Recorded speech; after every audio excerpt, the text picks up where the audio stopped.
Weather Center Live. Thanks for joining us today. I'm meteorologist Chris Warren. And I'm meteorologist Maria Larosa. For the next hour, we are going to get you ready for your holiday weekend with a look at possible threats that you could face. And starting off with... Say, Chris, have a conversation with your kids right now. It's tempting to see a swiftly moving creek and want to get in there and play around, but please don't. It is moving quickly, and it can get you in trouble like that. And the water could stop falling from the sky, and we'd still have high water on the waterways. So with this kind of outlook, right, you have Wichita Falls right in this area, showers and thunderstorms. But as far as severe weather goes, our outlook still for western Texas and eastern New Mexico this afternoon. Primary threat going to be the damaging winds and hail, heavy rain, of course. But we do have a Torcon out today, a 3 out of 10 for western Texas and eastern New Mexico. So that means a 3 in 10 chance within a 50-mile radius of that point of seeing a tornado. So lower on the scale, not zero. As we get into today and the weekend, it seems familiar, right? Upper level low pressure swinging through the west and the southwest. Plentiful moisture coming up from the Gulf. Dew points way up into the 60s. And there you go. Boom, boom. The triggers are still in place. So let's get a more in-depth look at what the dry line will mean to some of this severe weather. Chris? All right, gentlemen, if you are spending the holiday in the water, there's a hidden danger that you need to be aware of.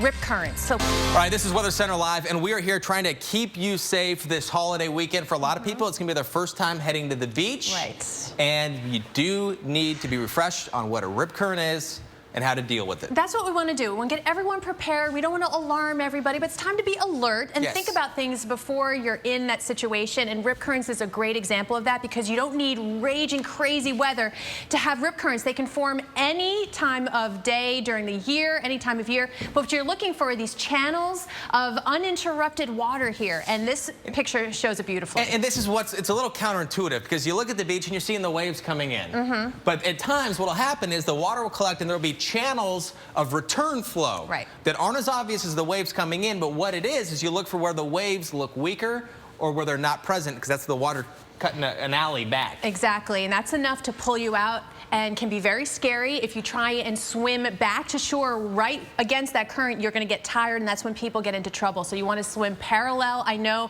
let it take you out a little bit and swim parallel. Just relax. Just relax. Relax. Think about it. Heads up for parts of the east coast of Florida and into the southeast, moderate chance of rip currents.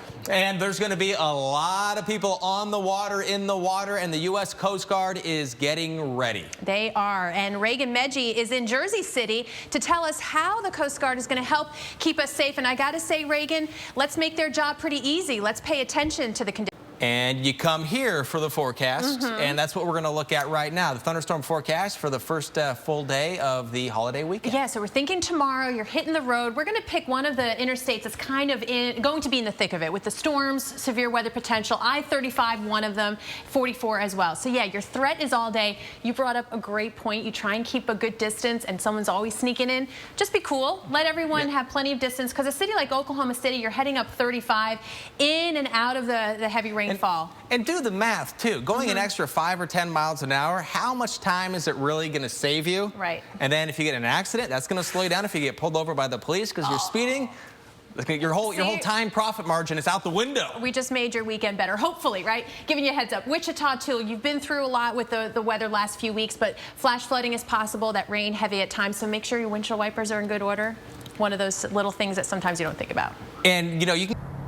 All right, Mike, thank you so much. And as you pointed out, there's just little tolerance for any additional rainfall here, so it won't take much additional rainfall to set off flash flooding in this area. So as we look at Saturday's forecast, think about that. Your outdoor plans, too. Maybe you're having the family over for barbecue. If you're doing any camping out west, our wonderful national parks here from, say, Arches National Park up and through the Rockies, just be on alert for changing weather conditions, a chance for a few thunderstorms. You see some pink, so it could be kind of chilly out there. East of the Mississippi, you're in great shape. New York to Charlotte, down to Miami, fabulous. Temperatures are going to be really comfortable. By Sunday, we start to see some of those showers back in through the Mississippi Valley, but still you have places like the Smoky Mountains in through D.C. in good shape. Temperatures will be rising. That'll be the other story heading into the holiday weekend. So by Monday, definitely feeling like summer. D.C. pushing into the 90s, Charlotte mid and upper 80s, but still widespread showers and thunderstorms from the Gulf Coast on up into the Canadian border and out west, scattered showers and thunderstorms. But we want to take a look because we're kicking off summer unofficially this weekend. Dr. Greg Postel has a look ahead to what we call meteorological summer and the outlook for that. How are things looking? Yeah, June, July, August. Let's have a look at that.